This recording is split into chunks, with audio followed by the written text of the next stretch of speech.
जैसे कि अभी हम लोगों ने सुना है, देख रहे हैं और समझ नहीं पा रहे हैं कि क्या करना चाहिए, क्योंकि अभी जैसे वो सुखदेव सिंह जी जो हैं, गौगामेडी जो हैं, उनका केस हुआ है, उनका मर्डर हुआ है। सबसे पहली as a mother, as a parent जो है, बहुत चिंताजनक बात है ये। क्योंकि अगर ऐसे खुलेआम सरेआम इस तरीके से घर में आके अगर लोग इस वारदात को अंजाम देके चले जाएंगे, तो आजकल तो घरों में भी लोग सुरक्षित नहीं रहे। क्योंकि ये चीज़ें एक नहीं है, अभी थोड़े दिन पहले की बात है, सीकर के अंदर भी राजू ठेठ का हुआ है, आनंदपाल सिंह जी का भी एनकाउंटर हुआ है। चलो, पर ये चीज़ें समझ में नहीं आती हैं कि किस तरीके से ये चीज़ें अंजाम दी जा रही हैं और उसमें कौन लोग, आसपास के ही लोग इन्वॉल्व हैं। कैसे एक घर के अंदर आके, घर के अंदर, और वो कितने, कैसे उनकी हिम्मत हो जाती है और कैसे एक परिवार को एक सेकंड के अंदर उजाड़ के चले जाते हैं, उनकी जिंदगी खराब करके चले जाते हैं।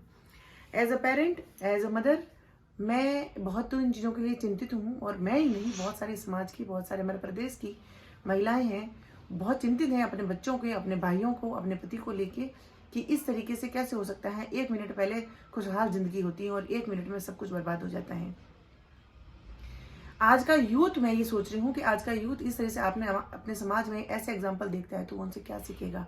वैसे भी बेरोजगारी का हम देखें तो, भ्रष्टाचार को देखें तो, वो मुद्दे ही नहीं सुलझ पा रहे हैं और हमारे समाज में इस तरीके से ये चीज़ होती जा रही है।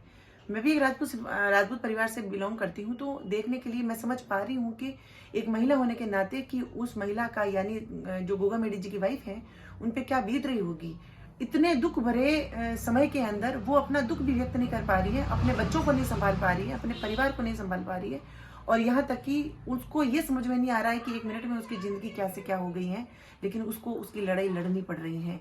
हम हर हाल में उनके साथ में हैं, बिल्कुल, और भगवान उनको दुख सहन करने की शक्ति दे, और गोगामेडी जी की जो आत्मा है उसको शांति दे, उनके बच्चों को हिम्मत दे कि आगे बढ़ें वो, और अन्याय के विरुद्ध लड़ने की उनको भगवान शक्ति दे।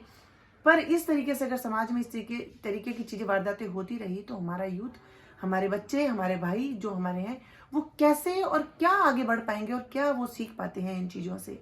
इन चीज़ों का बंद होना बहुत ज़रूरी है, इन नफ़रतों का ख़त्म होना ज़रूरी है, क्योंकि ये चीज़ें सामने से नहीं होती हैं। किसी से छल करके अगर इस तरीके से आप किसी को मरवा देते हैं, तो ये एक बहादुरता नहीं है, ये कायरता है। क्योंकि सोचना होगा कि आपकी छोटी छोटी बातों से दुश्मनी लेके बैठ जाते हैं। एक जिंदगी को जो आप मारने जा रहे हैं, उनसे कितनी जिंदगियां जुड़ी हुई होती हैं। उनके माता पिता होते हैं, उनके बच्चे होते हैं, उनके पीछे उनकी अर्धांगिनी होती है। इसीलिए ये जितने भी लोग जो हैं, छोटी छोटी बातों को लेके अपने दिल के अंदर जो ये प्रतिशोध की भावना ले बैठते हैं और उनको अंजाम देने के लिए कुछ भी नहीं सोच के वो उस वारदात को अंजाम दे देते हैं, तो उनका भी फ्यूचर ठीक नहीं होता है, उनकी भी जिंदगी बर्बादी होती है। प्लीज़, सबसे रिक्वेस्ट है, इन दुश्मनी को ख़त्म करने की कोशिश करें। इस तरीके से लड़ाने वाला कोई और है, जो डिवाइड एंड रूल जो कर रहे हैं, फूट डालो राज करो, इनको समझने की कोशिश करें, जिंदगियों को खराब होने से बचाएं, और परिवार के बारे में जरूर सोचें, अपने बच्चों के बारे में सोचें, और आने वाले भविष्य में बच्चे क्या सीखेंगे ये जरूर सोचें। और आशा करती हूँ कि यूथ जो है ऐसे चीज़ों को देख के उनका पॉजिटिव ले कि कैसी जिंदगियां खराब हो सकती हैं। छोटी छोटी बातों को गिव अप करके आगे बढ़ने में फ़ायदा है, दुश्मनी करने से कोई फ़ायदा नहीं है।